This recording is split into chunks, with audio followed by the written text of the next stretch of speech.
अध्याय 10।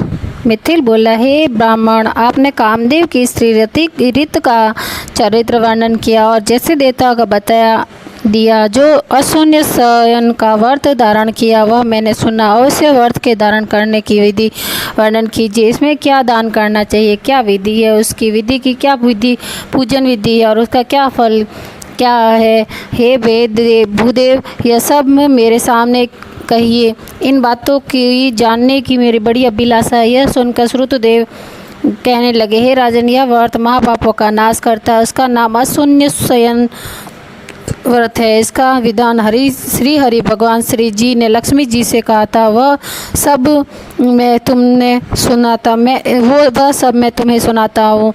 इस व्रत के करने से देवताओं के देवता श्याम वर्ण लक्ष्मी पीत जगन्नाथ संपूर्ण पापों के नाश करता प्रसन्न हो जाते हैं।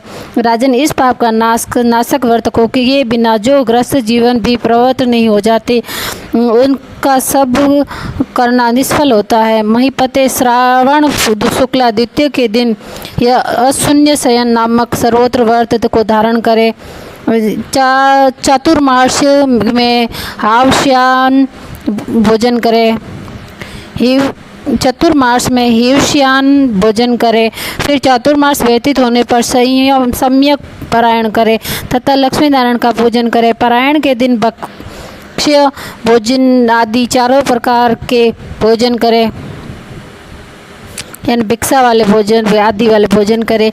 फिर किसी ब्राह्मण को उपहार देने सोना और चांदी की मनोरथ मूर्ति बनवाए, पीताम्बर धारण करवाए, सुंदर वनमाला से सजाएं तथा सफ़ेद पुष्प और सुगंधित द्रव्यों से पुरुषोत्तम भगवान का पूजन करे। तत्पश्चात ब्राह्मणों को सैया दान वस्त्र दे, ब्राह्मण भोजन कराए, ब्राह्मण और ब्राह्मणी दोनों को संग भोजन कराए, दक्षिणा दे, पूजन करे। ऐसे नित्य प्रति 4 मास तक जनार्दन भगवान का पूजन करते रहे। फिर मार्गशीर्ष आदि मासों में पूर्ववत हरि भगवान का पूजन करे। रक्त वर्ण हरि भगवान का रुक्मणी सहित ध्यान करे। ऐसे ही चैत्र में 4 मास तक हरि भगवान का पूजन करता रहे। भूमि पर आसन बिछा भक्ति से हरि भगवान का पूजन करे। जिनकी काद ऋषि गण स्तुति करते हैं और पाप नाशक इस व्रत को आषाढ़ की द्वितीया के दिन समाप्त करे। उस दिन अष्टाक्षर ओम नमो नारायण इस मंत्र से हवन करे। मार्गशीर्ष आदि मासों में पुराण के दिन विष्णु गायत्री नारायण वी नहे इस मंत्र का हवन करे और चैत्रमासी मासों में सहस्त्र शीर्ष इस पुरुष सूत्र के मंत्र से हवन करे। पंचामृत खीर घृत पक मालपुआ भोग के लिए करवाए। उसी प्रतिमा के सन्मुख निवेदन करे। अपने लक्ष्मी नारायण को स्नान करावे। बीच में श्री कृष्ण महाराज की सोने की प्रतिमा दे। अंत में वाहार जी की चांदी की प्रतिमा दे। फिर केशव आदि नाम से ब्राह्मण को भोजन करा श्रद्धा अनुसार 2 वस्त्र और अलंकारिद से पूजन कर घी मालपुआ उपायनार्थ ब्राह्मण के नियत 12वें दिन दे। फिर पूर्व कल्पित प्रतिमा को संपूर्ण अलंकारों से सुशोभित कर आचार्य को दे और संयाप का संकल्प करे। उसके ऊपर लक्ष्मी नारायण का विधिवत पूजन करे कांसे के पात्र से। फिर अपूर्व वस्त्र अलंकार और दक्षिणा सहित किसी उत्तम वैष्णव और कुटुंब ब्राह्मण को दे। ब्राह्मण की विधिवत पूजा और भोजन करावे। दान मंत्र लक्ष्याम सुन्यास्यन तथा जनार्दन, हे जनार्दन, जैसे आपकी सैया लक्ष्मी से अशून्य है वैसे ही है केशव।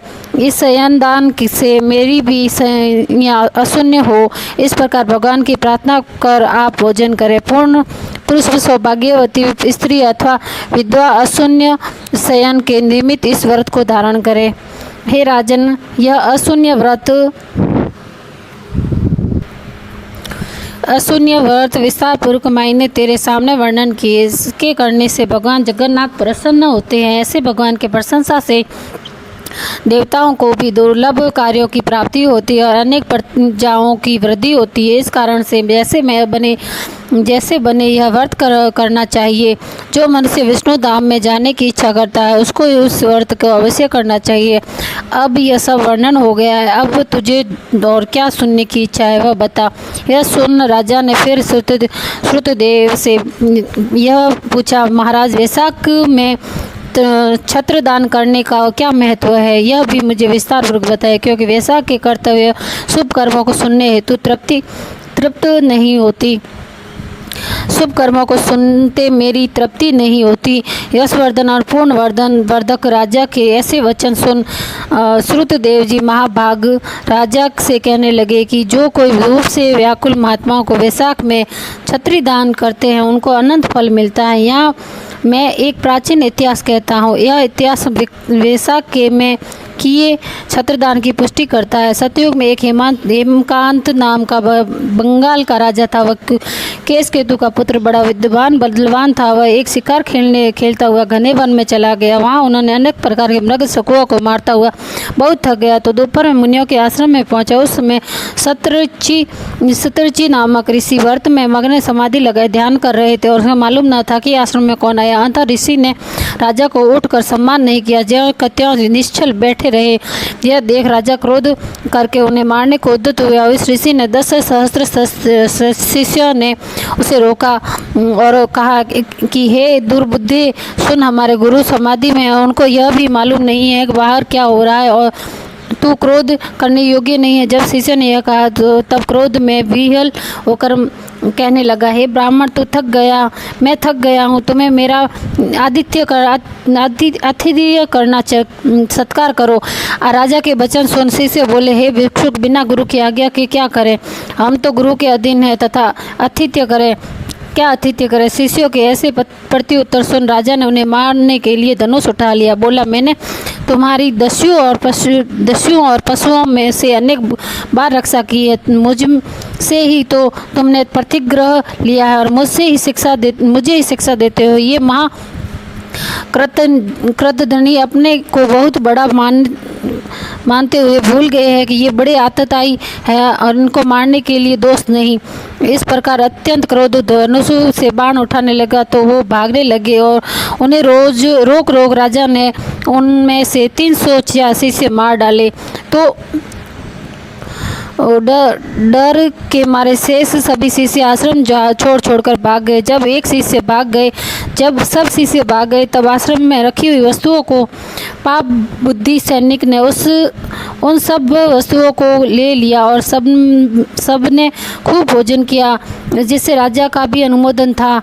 फिर सायंकाल के समय राजा सब सेना को संग ले पुरी में आया। अब केशकेतु ने अपने बेटे के दुष्ट व्यवहार को सुनकर बेटे की बहुत निंदा करके उसे पुरुष से बाहर निकाल दिया। हे राजन, समाहीन पुरुष देश के शासन के योग्य नहीं होता। जब पिता ने उसे त्याग दिया तो राजा हेमकांत व्याकुल होकर गहन वन में चला गया, जहाँ उसे एक ब्राह्मणों की हत्या सताने लगी। उस गहन निर्जल वन में बहुत काल पर्यंत वास करता रहा और जीव जंतुओं को मार कर पेट भरता रहा। उन हत्याओं के पाप से उनकी कहीं भी स्थिति न हुई। जहाँ तहाँ मारा फिरने लगा। ऐसे एक दुरात्मा के 28 वर्ष व्यतीत हो गए। एक दिन तीर्थ यात्रा करते ऋषि नामक मुनि वैशाख महीने के दोपहर के समय उस वन में चले गए। मुनि ईश्वर धूप के व्याकुल हो रहे थे और तृषा के मारे पीड़ित हो रहे थे। तभी वृक्षहीन स्थान में वह ऋषि मूर्छित होकर गिर पड़े। देवयोग सेवा हेमकांत त्रित मुनि को देखता हुआ राजाओं के अधम उसके हृदय में त्रसातृत मूर्छित और थके हुए ऋषि को देखकर दया उत्पन्न हो गई। उसके डाक के पत्तों की छतरी बना धूप निवारण करने के लिए मुनीश्वर के सिर पर लगाई और अल्बू का जल दिया। उस उपचार के मुनीश्वर की मूर्छा जाती रही और चेत कर सावधान हो ऋषि छतरी के दिए हुए उस पत्रों के छत्र को लेकर इंद्रियों के में बल आ जाने से धीरे धीरे किसी गांव में पहुंचे। इसी पुण्य के प्रभाव से उसकी 300 ब्रह्म हत्याओं क्षण भर के से में दूर हो गई और हेमकांत को बड़ा विस्मय हुआ। जो बहुधा प्राणियों को कुछ नहीं देता था, उनकी हत्या कैसे दूर हो गई, किसने दूर कर दी, कहाँ गई और क्या हेतु है। इस प्रकार ब्रह्म हत्याओं से मुक्त होने की चिंता करने लगा। जब राजा उसे अज्ञान में पड़ा था, तब वनवासी महात्मा हेमकांत को लेने यम के दूत आए तो उन्होंने प्राण नष्ट करने के लिए सहग्रहणी रोग उत्पन्न कर दिया। जब वह प्राणों के वियोग में व्याकुल हुआ, तब उस 3 पुरुष दिखाई देने लगे, बड़े बड़े भयंकर हेमदूत, जिनके सिर पर बाल ऊंचे खड़े खड़े राजा को डराने लगे। तब 36 तक अपने कर्म को सोचता हुआ राजा मौन साध गया और उसी छत्रदान के प्रभाव से वह विष्णु भगवान का स्मरण करने लगा। स्मरण विष्णु भगवान ने अपने महामंत्री विश्वकेश को आज्ञा दी कि तुम जल्दी जाकर यमदूत को रोको और वैशाख मास के धर्म में निरत पूर्णकांत की रक्षा करो। यह निष्पाप है, मेरा भक्त है तथा मेरे कहे हुए वाक्यों से इसकी पिता के मैं पूर्व में जाकर इसके पिता को केश को तू से कहो कि तेरा पुत्र सब धर्मों से हीन और ब्रह्म हत्या आदि से रहित है, परंतु वैसा के धर्म में निरत होने से मेरा प्यारा है, इसमें संशय नहीं। तेरा पुत्र ने बड़े पाप किए हैं, परंतु उससे धूप में व्याकुल मुनि को रक्षा की है, अतः वैशाख में छत्री दान करने से वह निसंदेह निष्पाप हो गया है तथा उसी पुण्य के प्रभाव से यह शांत जितेंद्रिय और चिर जीवी हो गया है। अब सूरता उदारता आदि गुणों से तेरे सम्मान हो गया है, अतः तो इसे राज्य का भार सौंप दे और यह बलवान है। केशकेतु राजा से यह भी कहना कि विष्णु भगवान की आज्ञा है कि राजा को इस प्रकार समझा बुझा हेमकांत को पिता के पास पहुंचाकर मेरे पास आ जाओ। भगवान की ऐसी आज्ञा पा महाबली विष्णु के सन यमदूतों को भगाकर हेमकांत के पास पहुंचा और उसके शरीर को हाथ से स्पर्श किया। भगवान के पार्षद का स्पर्श करते ही वह सब व्याधियों से दूर हो गया। फिर विश्वकेश हेमकांत को अपने संग ले नगर को गया, जिसे देखकर केशकेतु को बड़ा आश्चर्य हुआ और व्यक्त पुरुष सिर झुकाकर पृथ्वी पे गिर दंडवत कर भगवान के पार्षदों को घर के भीतर ले गया तथा अनेक प्रकार के स्रोतों से स्तुति कर अनेक उपचारों से पूजन किया।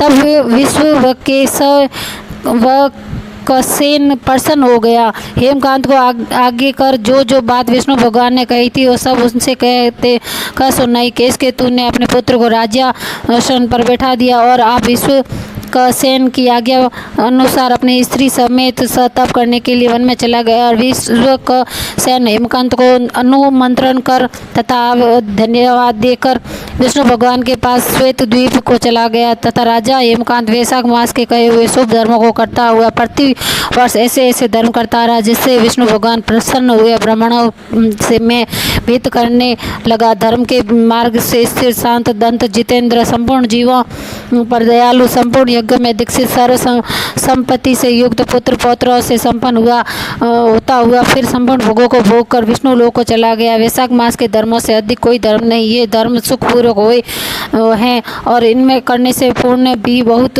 हुए हैं। यह धर्म पाप रूपी ईंधन को जलाने के लिए अग्नि के समान है, सुलभ एवं सुलभ तथा धर्म अर्थ काम मोक्ष रूप पुरुषार्थ चतुष्टय का दाता है। जय विष्णु, जय वैशाख मास की।